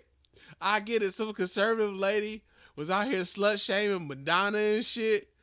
And she tried to use Nancy Reagan as the paragon of virtuous shit, not knowing that Nancy Reagan had the reputation. But here's the other part about this, though. Hold on a second. I don't even know if this lady did not know, right? Because the whites knew, right? The whites knew. As a matter of fact, the whites was out here acting surprised that nobody else fucking knew. The whites was out here just like, wait a minute. Hold on. Like, y'all don't know? What? How do y'all not know that Nancy Reagan was out here slobbing knobs? What? Like, nobody fucking knew. This was not a thing like the blacks was out here talking about, because we don't really talk about the Reagans other than like the fact that like Reaganomics was fucked up, right? So like they was out here talking about Nancy Reagan slobbing random knobs. I'm seeing pictures with Mr. T. I'm seeing pictures with Frank Sinatra and all these motherfuckers. I'm seeing pictures with like fucking Ray Charles. Ray Charles got the biggest smile on his goddamn face, right? And I'm seeing all of y'all referring to this lady as a throat goat. And honestly, I get it. It was an attack on an attack, because apparently this what was this lady's name? Something Abby. Let me go back to the article. But what's her name? Classically Abby was basically trying to slut shame 63-year-old Madonna to say like, yo, you being trashy. Meanwhile, Nancy Reagan at your age was being very wholesome and everything else. And people had to basically, this is like to remind you like, hold on, bitch. This Nancy Reagan that you holding on as a paragon of virtue was out here slobbing knobs all over Hollywood. She was out here getting the wood, if you know what I'm saying. Like, that was the Twitter attitude, man. And I'm just saying, man, like a lot of these pictures took on a whole different meaning when you started seeing, like when you have this knowledge, you like all these motherfuckers got big ass smiles on their face when Nancy Reagan like want to dance with them, want to sit on their lap and shit. And you looking at pictures of Ronald Reagan being very protective and shit. Pictures of her laying in Ronald Reagan's lap and whatever else. They have whole new meanings and whatnot, right? But I'm going to just tell y'all this right now, man. Even though y'all are like slut shaming the slut shaming, right? Y'all slut shaming the slut shaming. Because let's be real, man. Nancy Reagan was first lady. She was the FLOTUS, man. She had the United States in the palm of her hand because her husband was president, man. Now think about this for a minute. Let's just go back for a second now. Let's think about this for a second. Nancy Reagan was the first lady, the FLOTUS, not the THROATUS. I mean, we didn't know her as THROATUS at the time, but yeah, right? Her husband had his hand on the button. Now, Ronald Reagan was president during the Cold War. Think about this for a second. We could have went to nuclear war with Russia. When Ronald Reagan was president, it wasn't Russia, it was the USSR, you know, the Soviet Union and shit, right? They was a nuclear power. We was a nuclear power. It was the Cold War. You know, we knew that there was, you know, the possibility of mutual destruction if one of us like set off a nuke, and they was gonna set off a nuke, and this whole day the world gonna blow, right? We knew this, right? Nancy Reagan was probably the hero we didn't know we had. The hero we didn't know we needed. Because could you imagine Ronald Reagan being pissed off at Mikhail Gorbachev back in the 80s, nigga?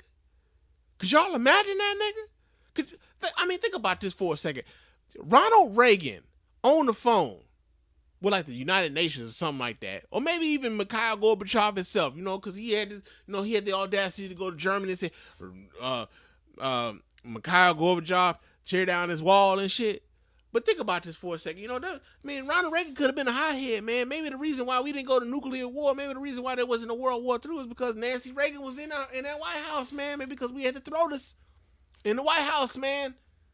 I mean, I need y'all to think about this. Many of our kids probably wouldn't be here had it not been for Nancy Reagan. She's probably a hero we didn't know we needed, and that we didn't know we had. Ronald Reagan on the phone with the United Nations and shit. He's like, hold on, let me get my Ronald Reagan. Tell Mr. Gorbachev that if he doesn't move his troops out of the Balkans, then I will have to send my men over there and we won't have to go to war. Better yet, I won't even send my men over there. I could just launch some missiles and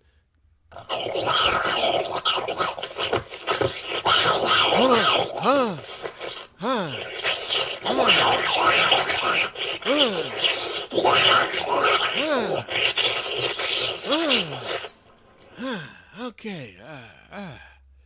Listen. Tell Mikhail Gorbachev that I was tripping. Tell Mikhail Gorbachev that we don't need to go to war. We don't even have to have a nuclear, we can have a nuclear de-armament. But tell Mikhail Gorbachev that if he tears down that wall in Germany, that I would be willing to have a summit, if you will, with the Russian leader, and maybe we can get these nukes off the table. And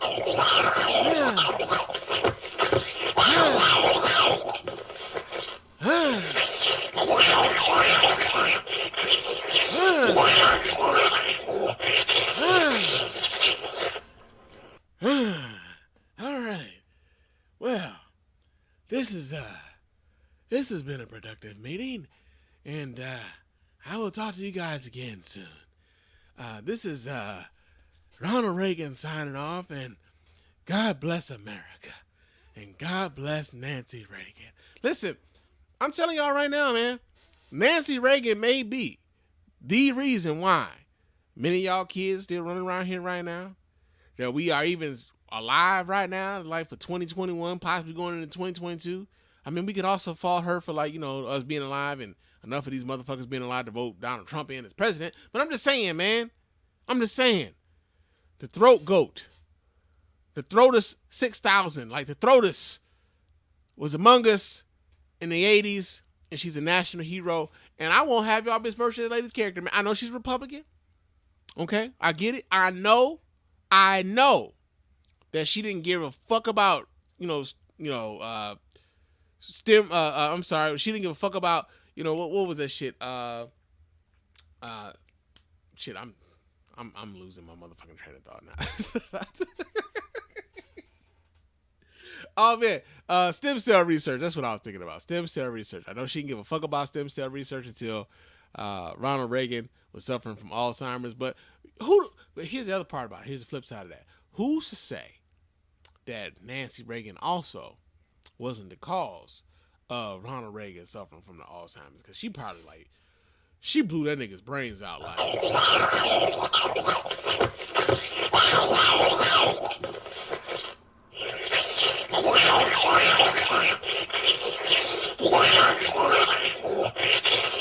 She blew Ronnie's brains out, bruh. And that's probably the reason. Is that a fucking bug? I'll be goddamn, that is a goddamn bug. Hold on a second, man. I gotta kill a bug, man. What the fuck, bro?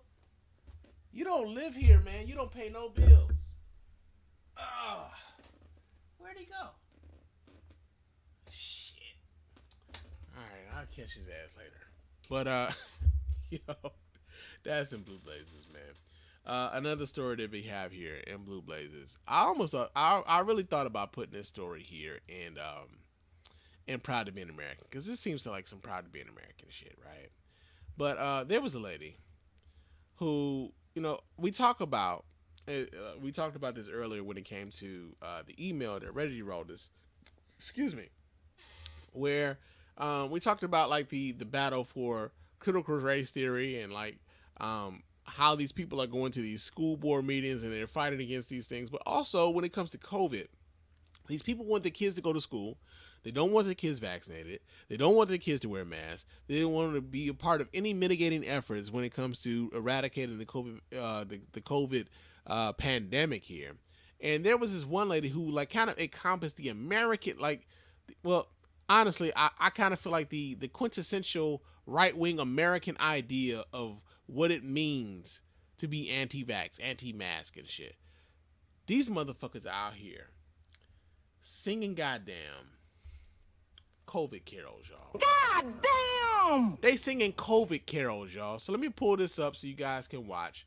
Right along with your man Spann. She went to a school board meeting so that she could sing a COVID carol to the school board because she doesn't want her children to have to wear a mask or be vaccinated when they go to school. So let me pull this up so you guys can watch right along with me here. And here we go. Let's see. Okay. Let's play it.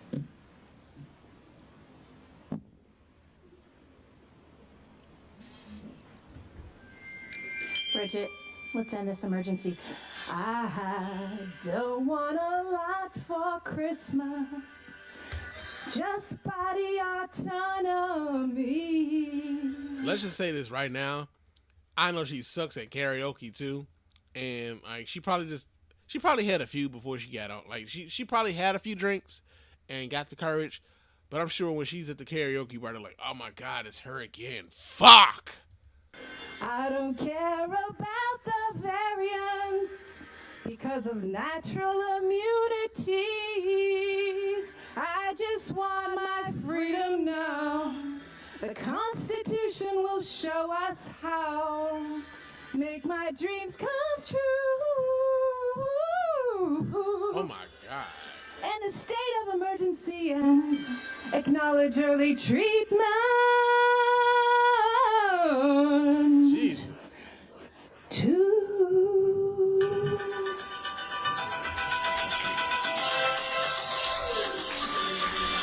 Ivermectin, not just horse paste, and hydroxychloroquine, vitamin C and vitamin D, then the zinc and quercetin. I won't wear a useless mask. I don't need to stay at home, and my kids should go to school. We don't need to be alone. I just want my freedom now. The Constitution will show us how.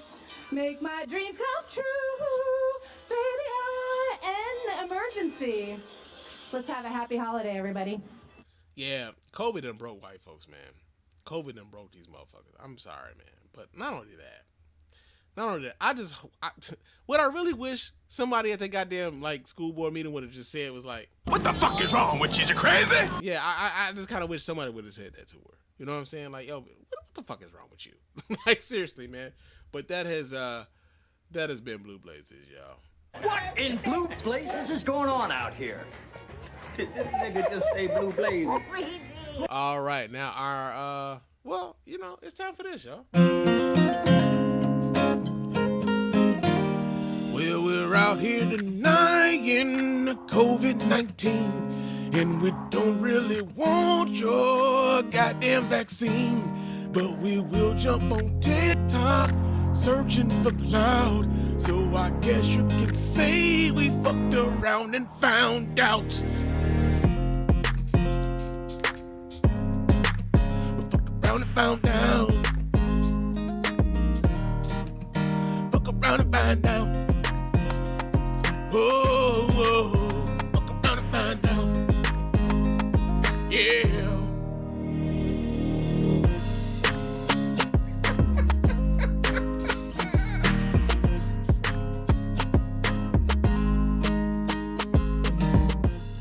All right, it's fuck around and find out time here at the Spann Report podcast, man. And our well, we only got one story here for fuck around and find out.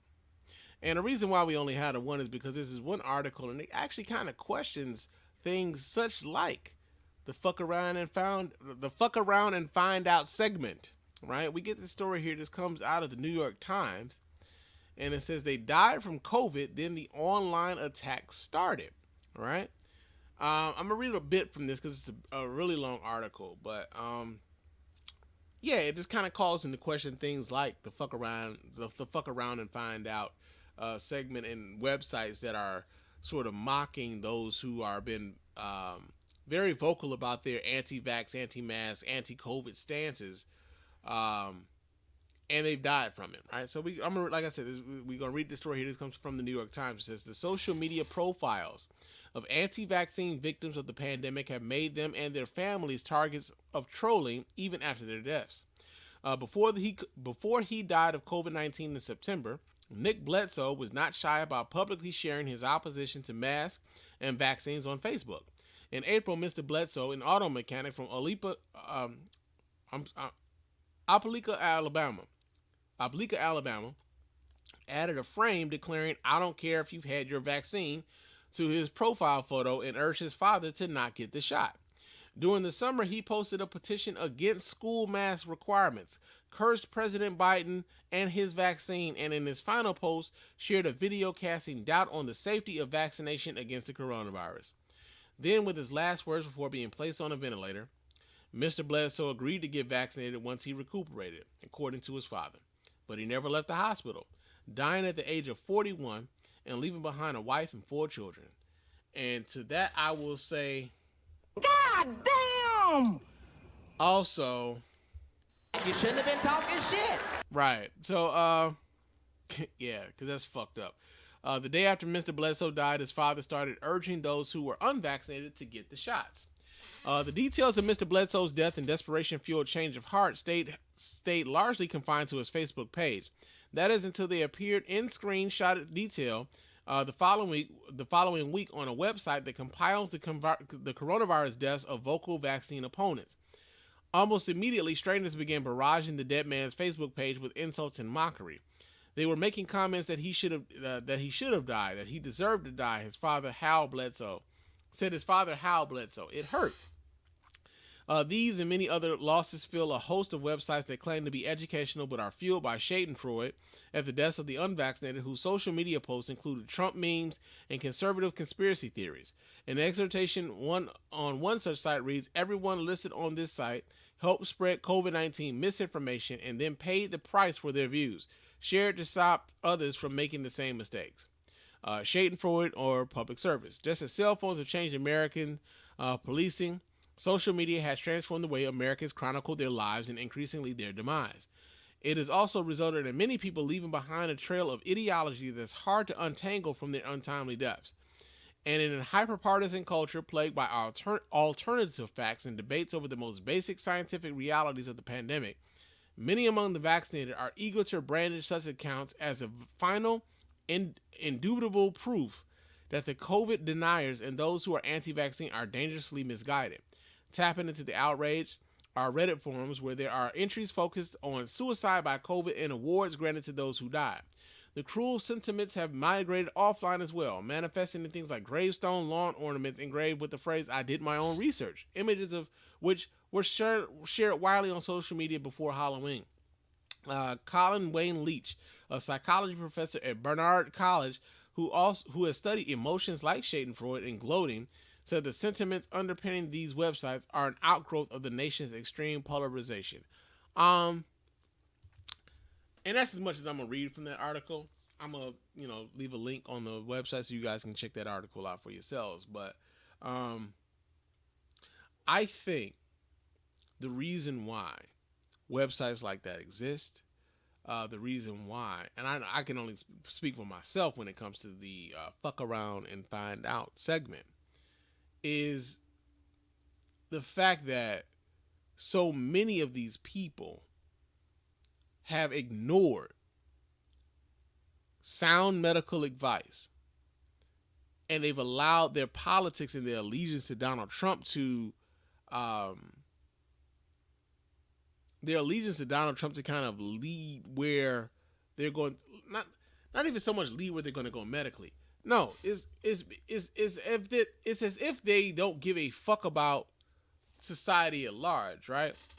Because this is a public health issue. And when we are looking for the public to participate in this large-ass group project, and you don't want to do your part in order for us to get life back to normal to help us eradicate said disease, then there's a lot of people who don't necessarily have the empathy and the sympathy that they used to have at the beginning of this pandemic. Because now we know more about what this disease is. Now we have tools that are in place that allow for us to fight against that pandemic. And you are a person whom is rejecting all of that, right? You don't want to do the social distancing. You don't want to wear the mask. You don't want to take the vaccine.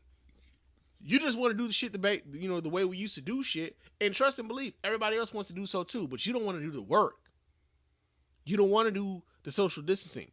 You don't want to do the vaccine. You don't want to wear the mask. You just want to get back to the shit. And while you wanted to get back to the shit, with the pandemic still being across the world, across the globe, it's as if you're telling everybody else, man, fuck you. I'm going to do whatever it is I want to do. Right? And then when you die, because of your recklessness, like, there's a lot of people who just really don't feel sorry for you. They just don't. Like their patience and their sympathy and their empathy is wearing thin. It is wearing thin. I'm at a point now, like I kind of wonder like how many of like the nurses and the doctors who have COVID patients in their ICUs, and these patients come in and they're unvaccinated and they're dying from it. I'm wondering at a certain point, like, why would you want to be why would you want to be an unvaccinated patient in the hospital right now? Right? Because I kind of get the feeling that these hospital workers are a bit like, oh, so you didn't take the vaccine and you could have? You didn't even have to fucking be here?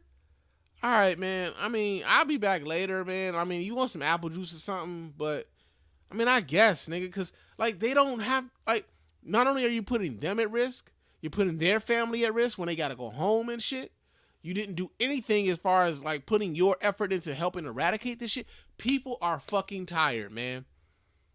They are fucking tired.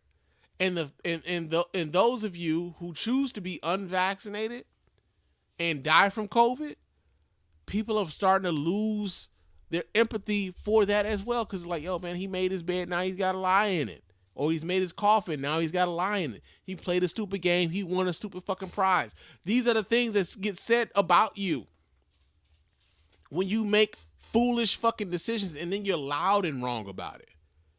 A lot of these folks, if they weren't loud and wrong, probably wouldn't even be spoke about.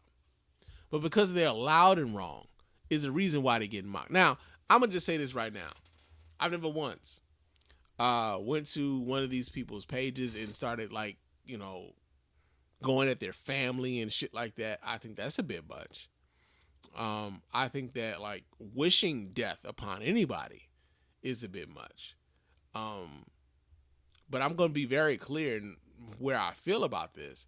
At this point, I don't feel sorry that you lost your life based upon the decisions that you made that very well could have contributed to the fact that you lost your life. I don't feel sorry for you. I just don't. I just don't. That shit is gone. I want to get back to life as normal. I lost a lot of people during this pandemic. Many people of whom meant a lot to your boy. So I don't feel sorry for y'all for helping contribute to the losses around the nation, around the world. I just don't. So the other part about this that I'm a little bit irritated about, and this has to do with the New York Times. The New York Times, this particular type of story kind of reads almost similar to the 2016 presidential election. And the fact that, like, remember when Donald Trump was first elected, everybody was trying to understand why these people voted for Donald Trump.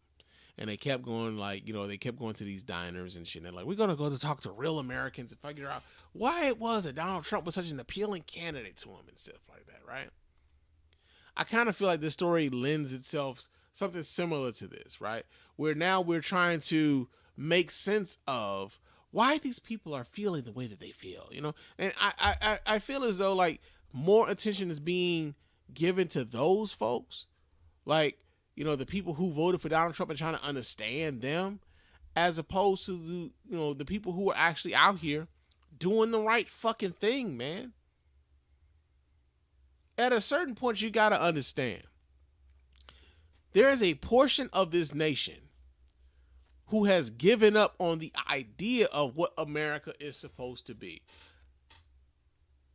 And they're fine with that. They're completely fine with that.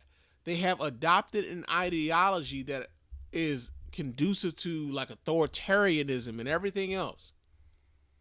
And it has become like a public health issue has become a political issue for a lot of them. So much so that they refuse to get a vaccine that could help them personally, but because they want to own the lib, they will die trying to own the libs. Think about that.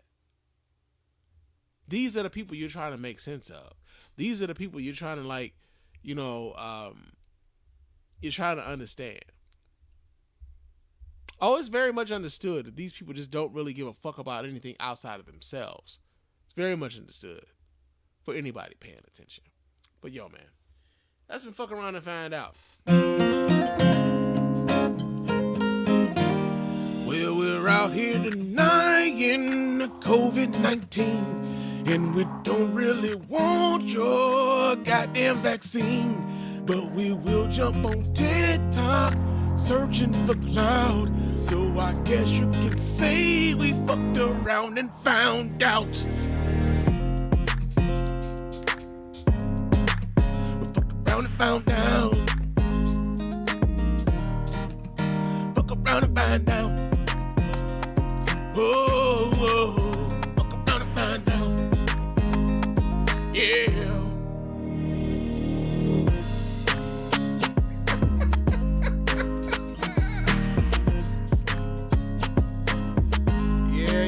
Yeah. But y'all know what time it is, though. That I'm proud to be an American, where at least I know I'm free. Yeah, that's enough of that shit. It's Proud to be an American time here at the Spann Report podcast, man. And our first story here in Proud to be an American has to deal with the fact that, yo, man, excuse me, another black couple, then filed a lawsuit claiming that their home value was underestimated by $500,000 because of the fact that they was black. God damn! Yeah, man. So we get this story here. This comes out of CBSNews.com. I believe there's video associated with this, so I'm going to go ahead and pull this video up so you guys can watch right along with your man Spann. Hold on a second while I do that. And let me do this here. Let's do that, and let's do that, and then we can click this thing, and then we can click this thing, and then we can pull this up, share. All right, here we go, y'all. Let's see what they're talking about. I'm Randy. And I'm Welcome back to CBS Mornings. A racial discrimination lawsuit in Northern California highlights an issue that many African Americans have complained about for decades. Home values set too low when the owners are black.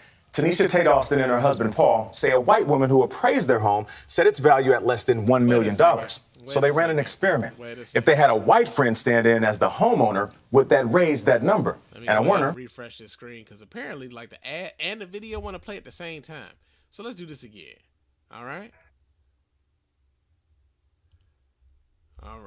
Welcome back to CBS Mornings. A racial discrimination lawsuit in Northern California highlights an issue that many African Americans have complained about for decades. Home values set too low when the owners are black. Tanisha Tate Austin and her husband Paul say a white woman who appraised their home said its value at less than $1 million. So they ran an experiment. If they had a white friend stand in as the homeowner, would that raise that number? Anna Werner shows what they found. This was completely different. Paul and Tanisha Tate Austin have been remodeling and improving their Marin City home ever since they bought it 5 years ago. So open this up. Open this up here. Yeah. Gutted the entire kitchen. So when mortgage rates were low in early 2020, they jumped at the chance to refinance, something they had done in 2019 to take advantage of the home's higher value, generating more cash for additional improvements. That year, it appraised at over $1.4 million. But now, a year later, just $995,000. And when it came in so low, we both were like, oh, this is wrong. And so the impact of that number for you was what? Significant. I mean, it's the financial impact, but it's the emotional impact. It's the feeling every day like the tax of being African American in this country. Like you don't know. It's a coin toss. You're not for sure what's going to happen. So for a second appraisal, they decided to do something they felt would get them a better number for sure, with the help of a friend named Jan. You said, let's do what? So I just said to Jan, I was like, we had a low appraisal. Will you be me? She's like, of course, I'll come over. And the thing to know about Jan is she's white. With Jan now playing homeowner, they cleared away their own photos and art. Hey, man. Shout out to allies like Jan who are willing to do this. You know what I'm saying? Because, man, listen. Shout out to Jan, for real. We had to take down everything. Yeah. Like all of our art that you see around our homes, pictures, anything that's essentially resemble that this home belongs to a black family. It's like anything that was reminiscent of you and what you care about. Yes. You had to take down. Yes. After what they call their whitewash, the new appraisal came in. Nearly $1.5 million, close to $500,000 more than the appraisal roughly a month before. You feel a sense of relief, like I told you, but then you feel a sense of sadness, like oh my goodness, like I can't believe that it appraised for. We had to do what we had to do in order to have our house appraised for what it should have appraised for from the start. It's messed up. Right? Like we shouldn't have to. You know, I mean, it's you might as well say it's heartbreaking. And they say it proves the first appraisal took race and historical demographics into account in violation of the Fair Housing Act. They're now suing the appraiser, who is white, claiming she used unsuitable, racially biased comparable home sales or comps in determining their home's worth, giving it a low market value. They're not the only ones whitewashing their homes to find out if they'll get a better appraisal. Black families in Indiana and Ohio did the same with similar results. A recent study finds homes in the nation's black neighborhoods are often undervalued by an average of $48,000. It left me just with a realization that America hasn't gotten as far as they may think it has when it relates to race. CBS News reached out to the appraiser and the company for comment, but have not heard back. We really want people to understand that the practices of the appraisal system perpetuates Black people of color from being able to build wealth in their communities. And that has to stop. For CBS Mornings, I'm Anna Werner in Marin City, California. Yeah, man. So a couple things here, man. One of the things that I think needs to be just kind of addressed here. Like we were talking about critical race theory earlier in the show, like when we got the listener feedback from Reggie. We're kind of talking about critical race theory. One of the things, there was a book that I read before I was like getting ready to go into like my home buying journey and shit. It's called The Color of Law. It's a book that I would recommend anybody to read, and it essentially talked about the home buying, or the home buying experience, the history of the home buying experience for Black people, and some of the laws that were put in place to keep Black people in certain areas of the city or in the towns and things like that. And they talked about racial covenants. They even talked a bit about this on the show Lovecraft Country. For any of you guys who ever saw Lovecraft Country on HBO, really great series. I hate that it only got one season, but they kind of spoke about this, about the racial covenants, and like there being certain neighborhoods that you couldn't buy homes in if you were Black, or like even on I'm forgetting the name of that series here. Oh, it was on Amazon.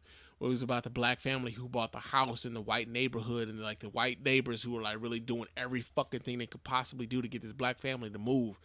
But the history around this is steeped deep within the American like psyche and shit, right? And so even today, a Black family has to make it appear as though that a white person owns the home in order for the house to get its proper appraisal. And the other part about it is this, right? This is just for like a Black family who may be thinking about like refinancing to make improvements to their home. There's another way for like Black people. Real estate is another way for like just not just like Americans, but like Black people specifically. A lot of the wealth that Black people tend to generate tends to come from like the owning of a home, right? You own a home and then you're able to generate wealth from that. And so, this home, you go into the home buying process and yeah, they'll appraise it for higher, maybe like, especially when you're a buyer, they'll appraise it higher than what the house may be worth because you're Black, because they don't think you can afford it. And then when it comes to you refinancing or you trying to sell the home, they'll like lowball you because you're Black and they don't want you to get the home value that it is actually worth. It's like a catch-22 if you're Black in America. And so the idea, this whole thing that we don't even want to talk about it. Like when we talk about the whole critical race theory thing, these are ideas. These are things that have been steeped in the American culture for the better part of 100 years, 200 years, when it comes to black people and the ownership of property, of real estate. And the fact that here in 2021, we have families still dealing with this sort of shit. Yeah, man, it makes you very proud to be a goddamn American. Really motherfucking proud, man. So that's in PBA. Another story that we have here, and proud to be an American, has to deal with one Kanye West, or someone associated with Kanye West, so to speak. So we get this article here. This comes out of thehill.com. But apparently, there was a publicist, a former publicist, I believe. I don't know if she's a former publicist, a publicist of Kanye West, who is a Donald Trump supporter. Excuse me. She has been linked to an effort to have an election worker, or to try to push an election worker to admit to election fraud in an effort to get Donald Trump reinstated as president of the United States. Well, that'll be a monkey's bare-assed uncle. Yeah, like I said, we get this story here. This comes out of the Hill. It says a publicist who worked for Kanye West reportedly made a trip to Georgia after the 2020 presidential election to pressure an election worker into confessing to former President Trump's unfounded claims of fraud. According to a report from Reuters on Friday, Trevian Cootie arrived at Ruby Freeman's home on January 4th and informed her that she was sent by a high-profile individual with an urgent message. Cootie then proceeded to tell the 62-year-old woman who had served as a temporary election worker that she needed to confirm Trump's fraud allegations or people would descend on her home within 2 days and she would be jailed. Georgia was one of multiple states won by now President Biden, where Trump has alleged that widespread voting irregularities without evidence. At the time, Freeman, who had already been accused of perpetuating fraud by Trump allies, said she had become wary of strangers and did not open her door to Cootie. Instead, she called the police and asked a male neighbor to talk with Cootie and an unidentified man she was with, according to Reuters. When law enforcement officials came to the scene, Cootie identified herself as a crisis manager and informed police that Freeman was in danger, adding that she had 48 hours before unknown subjects arrived at her home, Reuters reported. Now, mind you, this happened on January 4th. Within 48 hours, January 6th was supposed to happen. January 6th was when they were going to certify the election for President of the United States, and which we all know was what led to the assault on the Capitol, right? It says an officer suggested that the two women meet at a police station where a discussion was held with an officer present. I cannot say what specifically will take place. Cootie was heard telling Freeman in a recording captured by the officer's body cam. I just know that it will disrupt your freedom, she said, and the freedom of one or more of your family members. You are a loose end for a party that needs to tidy up, Cootie said, saying that federal people were involved in the situation. Freeman told Reuters that she also recalled Cootie saying, if you don't tell everything, you're going to jail. Freeman reportedly left that meeting, refusing to comply. The day after the meeting, an FBI agent contacted Freeman and warned her to leave her home due to safety concerns. The next day, January 6th, the same day that a mob of Trump supporters stormed the Capitol in an attempt to prevent the certification of the Electoral College vote, a crowd of Trump supporters arrived at her home with bullhorns, Reuters reported. Now, I'm going to just go ahead and say this here right now. It's shit like this. It's shit like this why I can no longer fuck with anything Kanye West is associated with. Right? Like, it's things like this, man. When it came to his bullshit presidential election, like his presidential campaign, which we know was an effort to siphon votes away from Joe Biden in an effort to help Donald Trump become president. We know this motherfucker wasn't really trying to become president. When we know that despite all of the bullshit that's been going on with the Donald Trump presidency, that Kanye West thought that Donald Trump made him feel like Superman. When we know that the Trump administration has been attacking the rights of black voters across the nation, trying to attempt to delegitimize black voters across Georgia, Arizona, Michigan, Wisconsin, places that Pennsylvania, places where there were large swaths of black voters. Those were the places where Donald Trump was attempting to delegitimize those votes. The fact that there's a Kanye West associate going after a senior citizen black woman in an effort to scare her into lying about and to confess, lying to a confession that would have been false of election fraud in order to help Donald Trump. It's shit like that where I'm like, it's fuck Kanye West forever and everybody who's associated with Kanye West. Fuck him. Fuck everything he stands for. Fuck his record label. Fuck his crew. Fuck his party. And as a Chicagoan, it hurts to say that, say that about him, because I was a huge fucking Kanye West fan, man. My Beautiful Dark Twisted Fantasy is probably one of my favorite albums of all time, and I have a hard time listening to it now. I just do.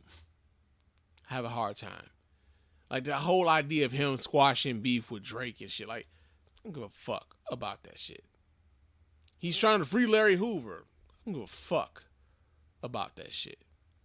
Oh, man, he had a listening party at the Mercedes-Benz Dome, man. It changed my life. Fuck that shit. Fuck him. Fuck everything associated with Kanye West. I swear to God, man. I swear to God. Fuck that dude. And everything he stands for. Fuck that dude. And everybody associated with him. Fuck that dude. From the bottom of my balls. Fuck that dude. So, yeah, man, that's a proud to be an American. I'm sorry, I'm just ranting now. Right? Another story that we have here in Proud to be an American has to do with Rand Paul. Rand Paul is he's trying to get Joe Biden to send emergency aid to the state of Kentucky, which was, it seems like that would be like the responsible thing for a senator to do. Try to get, emergency aid to the state of Kentucky. They dealt with some tornadoes that destroyed cities, that destroyed towns. There's a lot of damage that's going on. A lot of people in Kentucky that are suffering right now. And so their senator should be out here advocating for them to get some federal aid, right? Yeah, but there's this other thing. Because Rand Paul, when it came to this shit happening in other states, was like, nah, they shouldn't get that kind of money, man. What the fuck, y'all? God damn! God damn! God damn! What? Fuck! Fuck! Yeah, man. So we get the story here. This comes out of rawstory.com. It says, during the pandemic, I learned... Wait. What the fuck is this? It says, Oz, who was running as a Republican, threw his hat in the ring this month after Trump endorsed candidate Sean Pert. That's not what I was talking about, man. Come on. What is this? Okay, so let's go to the original. What are y'all talking about, Raw Story? That's not what we were talking... That's not what we were here for. Okay. Senator Rand Paul of Kentucky dashed off a letter to President Joe Biden today, pleading for expeditious federal relief aid to victims of a deadly 200-mile tornado that struck his state Friday. This is, of course, the right thing to do, but Paul is a strange one to have done it. Throughout his 2 terms in the U.S. Senate, Paul has prided himself as a Tea Party fiscal conservative willing to say no to the most milquetoast causes if federal spending is involved. Opposing federal disaster relief is one of his pastimes. That was, of course, the right thing to do, but okay, so what the fuck? In 2017, Paul was one of just 17 senators to oppose an emergency $15.3 billion federal relief bill for victims of Hurricane Harvey. It had wreaked havoc similar to Friday's tornadoes, but not in Kentucky. In 2013, Paul was one of 31 Republican senators who voted against a $50.5 billion relief package for Hurricane Sandy after previously disaster aid for their home states, as reported by thinkprogress.org. In 2011, Paul's first year in the Senate, he was among 38 Republicans voting against a major FEMA funding package, despite the fact that not lost among publicintegrity.org, that his own state of Kentucky had been the nation's largest recipient of FEMA funding, $293 million, mostly because of a 2009 ice storm. A decade later, Paul wrote to Biden like the two were old liberal spendthrift friends. Last night and early this morning, devastating storms swept across multiple states, including Kentucky. A single tornado from that system may have been on the ground for over 200 miles, and a large swath of the Commonwealth has been severely hit. As the sun comes up this morning, we will begin to understand the true scope of the devastation, but we already know of loss of life and severe property damage. The governor of the Commonwealth has requested federal assistance this morning, and certainly further requests will be coming as the situation is assessed. I fully support those requests and ask that you more expeditiously move to approve the appropriate resources for our state. Now, the thing about this is this, man. When it comes to Republicans, they don't give a fuck about anything until it happens to them. We talked about this when it came to Nancy Reagan. When it came to stem cell research, Nancy Reagan didn't give a fuck about stem cell research and tried to ban any sorts of stem cell research happening until Ronald Reagan was diagnosed with Alzheimer's, and stem cell research presented the most effective way to kind of like treat his Alzheimer's. Republicans, by and large, have outside of their own states, they don't want any fucking regulate. They don't want any relief to be meted out federally. They're fiscal conservatives when it comes to spending money elsewhere. But ironically, a lot of your red states, your Kentuckys, your Mississippis, your Alabamas, your Texas, your Louisianas, places like that tend to get the most federal funding, despite the fact that they have they contribute less to the federal coffers. And so it's just weird to have someone like a Rand Paul be the one to be out here advocating for like the expeditious disbursement of funds to Kentucky when he's been out loud and proud against that sort of same federal aid being handed out to states where they were also dealing with natural disasters. And yeah, he wasn't a fan of it. But yo, man, that's been proud to be an American. That I'm proud to be an American, where at least I know I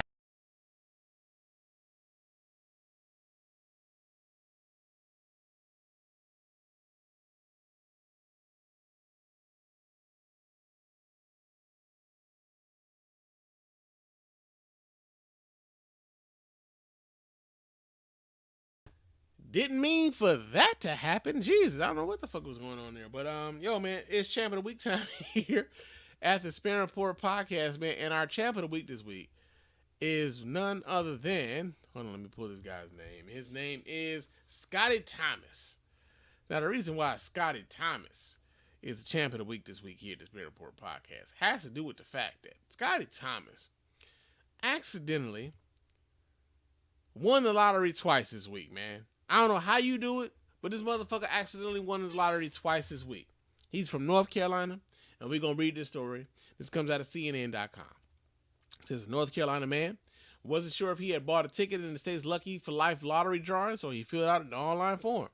I was laying in bed watching the basketball game on TV, and I couldn't remember if I filled it out or not, says Scotty Thomas, 49, from Fayetteville, according to the North Carolina Education Lottery. I went ahead and filled it out again, and the next morning my son asked why there were two different amounts listed.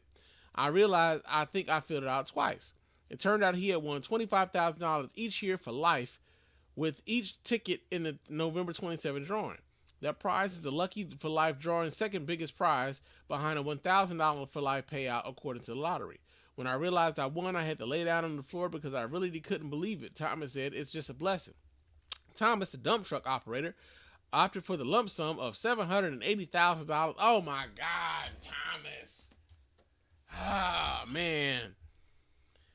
He opted for the lump sum of $780,000 for both tickets instead of the annual payments, according to the lottery, saying he wanted to invest in his business, pay off bills, help his family, and perhaps buy a house. Now, I'm going to just say this here right now, man. You know what? Although I'm a little disappointed in the fact that you just went on ahead and took the lump sum, because I feel like that wasn't necessarily the smartest move, man. I really feel like you should probably like let that shit play out. You know what I'm saying? That's just me. You know, that's just me. But here's the thing, though, right? Breaking news, man. Breaking news right now. I just need you to let y'all know right now.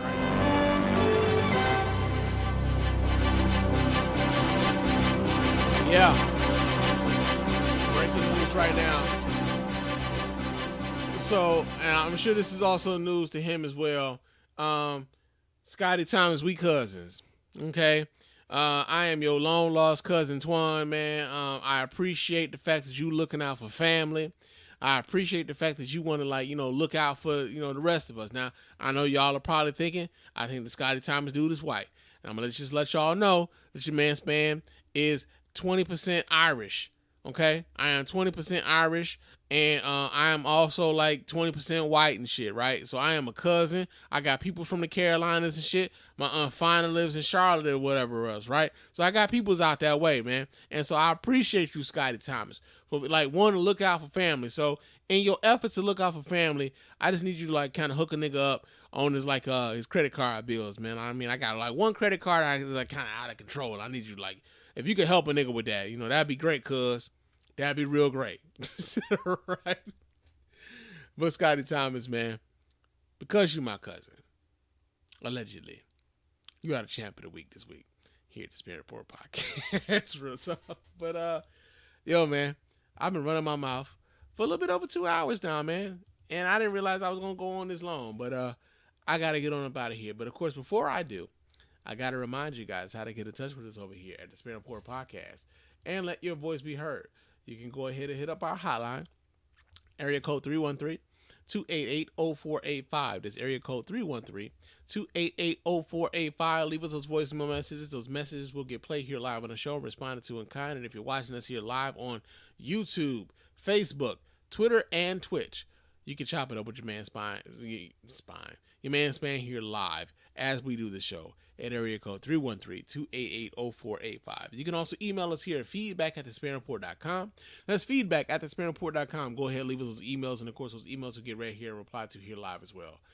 Follow me on Twitter and Instagram. My name on both of those platforms is Mr._Spann. So go ahead and follow me there. Chop it up with your man Spann throughout the week.